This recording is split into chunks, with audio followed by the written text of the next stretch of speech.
ഇരട്ടക്കൊലപാതക കേസിൽ പ്രതിയെ തേടി പോലീസ് തമിഴ്നാട്ടിലേക്ക്. അന്വേഷണം 4 സംഘങ്ങളായി തിരിഞ്ഞ് സുധാകരന്റെയും ലക്ഷ്മിയുടെയും മൃതദേഹങ്ങൾ ബന്ധുക്കൾക്ക് വിട്ടുകൊടുക്കും. കഠിനംകുളത്ത് വീട്ടമ്മയെ കഴുത്തറുത്തു കൊന്ന ജോൺസനെ ഇന്ന് തെളിവെടുപ്പിനെത്തിക്കും. ജോൺസനെ ആശുപത്രിയിൽ നിന്ന് ഡിസ്ചാർജ് ചെയ്തു. തെളിവെടുപ്പിന് ശേഷം കോടതിയിൽ ഹാജരാക്കും.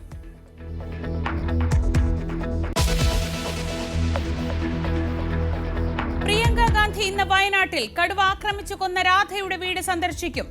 ആത്മഹത്യ ചെയ്ത DCC ട്രഷറർ NM വിജയന്റെ വീട്ടിലും പ്രിയങ്ക എത്തും.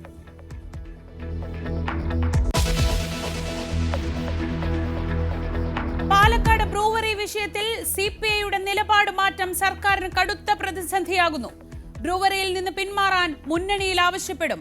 ആദ്യം ഗൗരവം മനസ്സിലായില്ലെന്ന് പാർട്ടി എക്സിക്യൂട്ടീവിൽ കുറ്റസമ്മതം.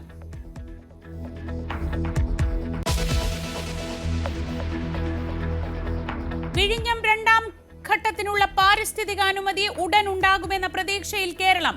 ബർത്ത് നിർമ്മാണം 5 മദർഷിപ്പുകൾ ഒരേ സമയം കൈകാര്യം ചെയ്യുന്ന വിധത്തിൽ പ്രധാനമന്ത്രിയുടെ ഡേറ്റ് കിട്ടിയാൽ 2 മാസത്തിനുള്ളിൽ ഔദ്യോഗിക ഉദ്ഘാടനം നടക്കുമെന്നും Divya S. Iyer.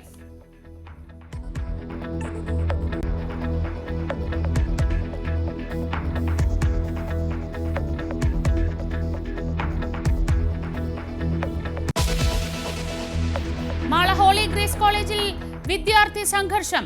KSU SFI പ്രവർത്തകർ അടി നടത്തിയത് D-സോൺ കലോത്സവത്തിനിടെ. നിരവധി പേർക്ക് പരിക്കേറ്റവരുമായി പോയ ആംബുലൻസും ആക്രമിച്ചു. ആക്രമണം നടത്തിയത് പുറത്തുനിന്നെത്തിയ CPM-കാരെന്ന KSU.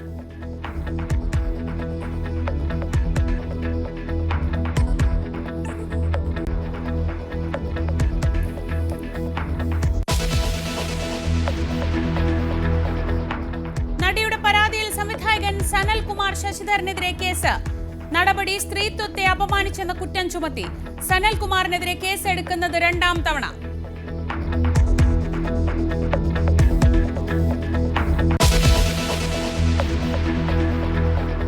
ജയം മാത്രം ലക്ഷ്യമിട്ട് ഇംഗ്ലണ്ടിനെതിരെ ഇന്ത്യ ഇന്നിറങ്ങുന്നു. ഇന്നത്തെ മത്സരവും ജയിച്ചാൽ പരമ്പര സ്വന്തം. പരമ്പര കൈവിടാതിരിക്കാൻ 2ഉം കൽപ്പിച്ച് ഇംഗ്ലണ്ട്.